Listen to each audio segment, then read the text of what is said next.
अभी तो बच्चा बच्चा ये मोबाइल जो आया है ना, अब बच्चा रो रहा है ना, अगर 4-5 साल का बच्चा रो रहा है तो माँ बोलेगी अपने शोहर को, कहाँ गेला हो मुन्ना का अब्बा, ए मुन्ना गाना था, वो जो मोबाइल में गाना लगा के दो ना, देखी बच्चा, बाप लगा के दे दिया, हाँ हाँ आवा था नहीं, गाना लगा के दे दिया, तो बच्चा देख रहा है स्क्रीन टच मोबाइल में, बच्चा देख रहा है, तो वहाँ जैसे जैसे हीरो लोग कमर हिला रहा है तो बच्चा भी हिला रहा है।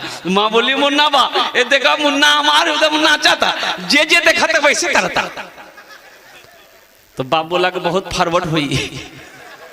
बोले तब फॉरवर्ड हुई तो क्या बना जाएगी? बोले कि नेता बना दिए। अल्लाह के रसूल ने इरशाद फरमाया कि बच्चे सफेद तख्ती है, बच्चे बोलो भाई, बच्चे सफेद तख्ती हैं, जो रंग चढ़ाओगे वो रंग चढ़ जाएगा।